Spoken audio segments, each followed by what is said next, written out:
ಮಾಡಲಿಕ್ಕೆ ಬಳಸತಕ್ಕಂಥ ಪೇಪರ್ ಅಲ್ಲ. ಆ ನೋಟ ನಾವು ಮುಂಚೆ ಒಂದು ಸತಿ ನಮ್ಮ ಮೈಸೂರು ಹತ್ರ ಇರ್ತಕ್ಕಂಥ reserve bank of India printing ಪ್ರೆಸ್ಗೂ ಕೂಡ ನೋಡಿದ್ದೀವಿ. ಅಲ್ಲಿ ಅದರದ್ದು ವಿಶೇಷವಾದ ಬಟ್ಟೆ ಅದು ಆ್ಯಕ್ಚುಲಿ ಪ್ರಿಂಟ್ ಮಾಡೋದು ಫೈಬರ್ ಕಮ್ ಪೇಪರ್ ಟೈಪ್ ಇರತಕ್ಕಂಥ ಬಟ್ಟೆ. ಇದು ಇದಕ್ಕೆ ಹೋಲಿಸಿದ್ರೆ ಆ ಕ್ವಾಲಿಟಿದಲ್ಲ. ಆದರೆ ಈ 100 ರೂಪಾಯಿ ನೋಟನ್ನು ನೋಡಿದ್ರೆ ಸ್ವಲ್ಪ ಹತ್ತಿರ ಅನ್ನೋ ಹಾಗೆ ಇದೆ. ಇವ್ರು ಏನು ಮಾಡಿದ್ದಾರೆ, ಇವ್ರ ಹತ್ರ ಒಂದು ಒಳ್ಳೆ ಕ್ವಾಲಿಟಿ ಪ್ರಿಂಟಿಂಗ್ ಮಷೀನು ಜೊತೆಗೆ ಒಂದು ಬೈಂಡಿಂಗ್ ಮಷೀನು. ಅದು ಹೇಗೆ ಅಂತಂದರೆ, ಎರಡು ನಿಯರೆಸ್ಟು ಇರತಕ್ಕಂಥ ಪೇಪರನ್ನು ತೆಗೆದುಕೊಂಡು ನಿಯರೆಸ್ಟ್ ಕ್ವಾಲಿಟಿ ಇರತಕ್ಕಂಥದ್ದನ್ನು ಅದನ್ನು ಒಂದ್ರ ಮೇಲೆ ಒಂದು ಬೈಂಡ್ ಮಾಡ್ತಾರೆ. ಒಂದು ತುಂಬ ಸ್ಪೆಷಲ್ ಬಾಂಡಿಂಗ್ ಏಜೆಂಟನ್ನು ಉಪಯೋಗಿಸಿ ಆ ಬೈಂಡಿಂಗ್ ಮಷೀನನ್ನು ಉಪಯೋಗ ಮಾಡಿ ಒಂದ್ರ ಮೇಲೆ ಒಂದು ಇದು ಮಾಡಿ ಎರಡೂ ಸೈಡು ಪ್ರಿಂಟ್ ಮಾಡ್ತಕ್ಕಂಥದ್ದು. ಸೊ ಆಮೇಲೆ ಇವರು ಹೇಗೆ ಪರಿಸ್ಥಿತಿ ಕ್ರಿಯೇಟ್ ಮಾಡ್ತಾರೆ ಅಂತಂದರೆ, ಆಬ್ವಿಯಸ್ಲಿ ಈ ತೊಗೊಳ್ತಕ್ಕಂಥ ವ್ಯಕ್ತಿ ಕೂಡ ಒಂದು ಭಯದಲ್ಲೇ ಇರ್ತಾನೆ. ಯಾಕಂದರೆ ಕೋಟಾ ನೋಟನ್ನು ನಾನು ತೊಗೊಳ್ತಾ ಇದ್ದೀನಿ, ಅದನ್ನ ಚಲಾವಣೆ ಮಾಡೋದು ಹೇಗೆ ಅಂಥೇಳಿ. ಯಾರೂ ಇಲ್ಲದೆ ಇರೋ ಕಡೆ ಇವ್ರನ್ನ ಕರ್ಕೊಂಬರೋದು, ಆಮೇಲೆ ಕತ್ಲಲ್ಲಿ ಈ ಮೇಲ್ಗಡೆ ಇರ್ತಕ್ಕಂಥ ನೋಟನ್ನು ತೋರಿಸೋದು, ನಿಜವಾದ ನೋಟನ್ನು ತೋರಿಸ್ಬಿಟ್ಟು ಅವ್ರ ಹತ್ರ 5-6 ಲಕ್ಷ ನಿಜವಾದ ನೋಟನ್ನು ತೊಗೊಂಡು ಇದನ್ನು ಅವರಿಗೆ ಕೋಟಾ ನೋಟು ಅಂತ ಹೇಳಿ ಇದು ಮಾಡೋದು. ಸೊ ಈ ರೀತಿಯಾಗಿ ಆಮೇಲೆ ಕೊನೆಗೆ ಇನ್ನೇನು ವ್ಯವಹಾರ ಆಗುವಂಥದ್ದೇ ಪೊಲೀಸರು ಬರ್ತಾಯಿದ್ದಾರೆ, ನೀವು ಬೇಗ ಹೋಗಿ, ನೀವು ಇಲ್ಲಿ ನೆಕ್ಸ್ಟ್ ನಿಮ್ಮ ಊರಿಗೆ ಹೋಗೋವರೆಗೂ ಇದನ್ನು ಓಪನ್ನೇ ಮಾಡಬಾರ್ದು ಅನ್ನೋ ರೀತಿಯಲ್ಲಿ ಅವರಿಗೆ ಒಂದು ಭಯ ಹುಟ್ಟಿಸ್ಬಿಟ್ಟು, ಆಮೇಲೆ ಅವರು ಯಾವಾಗ ಮನೆಗೆ ಹೋಗಿ ಕೆಳಗಡೆ ಪೂರ್ತಿ ತೆಗೆದು ನೋಡ್ತಾರೋ ಆವಾಗ ತಾವು ಮೋಸ ಹೋಗಿದ್ದಂತ ಅರಿವಾಗೋದು. ಆಮೇಲೆ ಕಂಪ್ಲೇಂಟ್ ಕೂಡ ಕೊಡಲ್ಲ ಅವರು, ಯಾಕಂದರೆ ಅವರಿಗೆ ತಮ್ಮ ಮೇಲೆ ಕೂಡ ಪೊಲೀಸರು ಏನಾದರೂ ಕ್ರಮ ತಗೊಳ್ತಾರೆ ಅನ್ನೋಂಥ ಒಂದು ಭಯ ಇರುತ್ತೆ. ಆದಾಗ್ಯೂ ಕೂಡ ಯಾರ್ಯಾರು ಈ ರೀತಿ ಮೋಸಕ್ಕೆ ಒಳಗಾಗಿದ್ದಾರೆ ಅವ್ರನ್ನ ನಾವು ಮತ್ತಷ್ಟು ಬಂದು ಕಂಪ್ಲೇಂಟ್ ಕೊಡಲಿಕ್ಕೆ ನಾವು ಪ್ರೇರೇಪಣೆ ಕೊಡ್ತೀವಿ. ಮತ್ತು ಈ ರೀತಿ ಮೋಸ ಹೋಗದೇ ಇರೋ ಹಾಗೆ ಕೂಡ ಒಂದು ಎಚ್ಚರಿಕೆ ಇರಲಿ ಅಂಥೇಳಿ.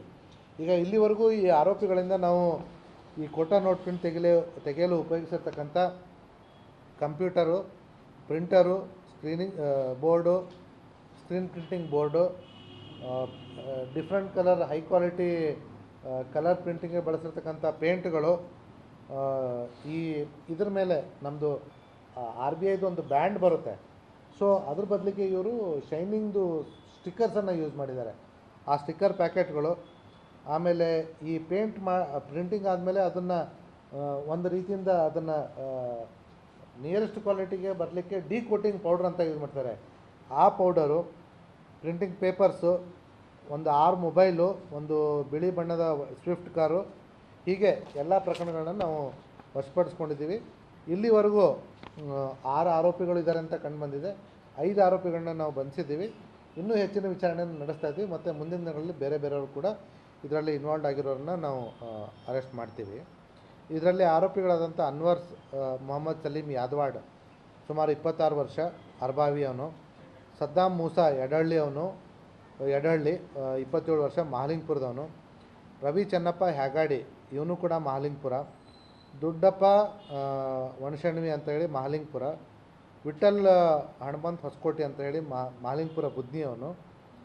ಇನ್ನೊಬ್ಬನು ಇದ್ದಾನೆ, ಅವನು ನಾವು ಇನ್ನೂ ಸೆಕ್ಯೂರ್ ಮಾಡ್ಕೊಂಡಿಲ್ಲ. ಸೊ ಸೆಕ್ಯೂರ್ ಆದ್ನ ಸೊ ಅವನ ಹೆಸರು ಮಲ್ಲಪ್ಪ ಕುಂಬಾಳಿ ಅಂತ ಹೇಳಿ, ಅವನು ಕೂಡ ಮಹಾಲಿಂಗ್ಪುರದ. ಒಟ್ಟು 6 ಜನರನ್ನು ನಾವು ಸದ್ಯಕ್ಕೆ ಬಂಧಿಸಿದ್ದೀವಿ. ಇದರಲ್ಲಿ 5 ಜನರನ್ನ ಆಲ್ರೆಡಿ ವಿಚಾರಣೆಗೆ ಒಳಪಡಿಸಿ ಕಾನೂನು ಕ್ರಮಕ್ಕೆ ಮುಂದೆ ನ್ಯಾಯಾಂಗ ಬಂಧನಕ್ಕೆ ಒಪ್ಪಿಸಿದ್ದೀವಿ. ಇನ್ನೊಬ್ಬ ವ್ಯಕ್ತಿಯನ್ನು ಇವತ್ತು ನಾವು ಸೆಕ್ಯೂರ್ ಮಾಡ್ಕೊಂಡಿದ್ದೀವಿ, ಮಲ್ಲಪ್ಪ ಕುಂಬಾಳಿ ಅಂತನ್ನು. ಅವನು ನಾವು ವಿಚಾರಣೆಗೆ ಒಳಪಡಿಸ್ತೀವಿ. ಹಾಂ, ಮನೆಯಲ್ಲೇ ಇವರು ಈ ಮಷಿನ್ಗಳನ್ನು ಇಟ್ಕೊಂಡಿರ್ತಕ್ಕಂಥದ್ದು. ಅಲ್ಲ, ಮನೆಯಲ್ಲಿರೋದ್ರಿಂದ ಅವರು ಪ್ರಿಂಟಿಂಗ್ ಪ್ರೊಸೆಸನ್ನು ದಿನದಲ್ಲೂ ಮಾಡ್ತಾಯಿದ್ರು, ಹಗಲತ್ತೂ ಮಾಡ್ತಾಯಿದ್ರು. ಬಟ್ ಇವ್ರ ಕಾರ್ಯಾಚರಣೆ ಮುಸುಕಾದ ನಂತರ, ಸೊ ಸಂಜೆ ರಾತ್ರಿ ಮಬ್ಬುಗತ್ತಲ ಆದಮೇಲೆ ಕಾರ್ಯಾಚರಣೆ. ಇವ್ರದ್ದು ಮಹಾಲಿಂಗ್ಪುರ ಮತ್ತು ಅರ್ಬಾವಿ. ಪ್ರಿಂಟಿಂಗ್ ಎಲ್ಲ ನಡೀತಾ ಇರೋದು ಮಹಾಲಿಂಗ್ಪುರದಲ್ಲಿ. ಕಳೆದ 1.5-2 ವರ್ಷದಿಂದ ಮಾಡ್ತಾಯಿದ್ದಾರೆ. ಬಟ್ ಇಲ್ಲಿವರೆಗೂ ನಮ್ಮಲ್ಲಿ ಕಂಪ್ಲೇಂಟ್ಸ್ ಆಗಿಲ್ಲ. ಇದು ಇವ್ರನ್ನ ಆರೋಪಿಗಳನ್ನ ಸೆಕ್ಯೂರ್ ಮಾಡ್ಕೊಂಡ್ಮೇಲೆ ನಮ್ಮಲ್ಲಿ ಸದಲ್ಗದಲ್ಲಿ ಒಂದು ಪ್ರಕರಣ ದಾಖಲಾಗಿದೆ. ಇದೇ ಆರೋಪಿಗಳು ಇರ್ಬೋದು ಅನ್ನೋಂಥದ್ದು ಮೇಲ್ನೋಟಕ್ಕೆ ನಮಗೆ ಸಂಶಯ. ಇದೇ ಥರ ಫೋಟೋ ನೋಟ್ ಪ್ರಿಂಟ್ ಮಾಡೋಕ್ಕೆ ಒಂದು ಗ್ಯಾಂಗ್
ಒಂದೇ ಸರಿ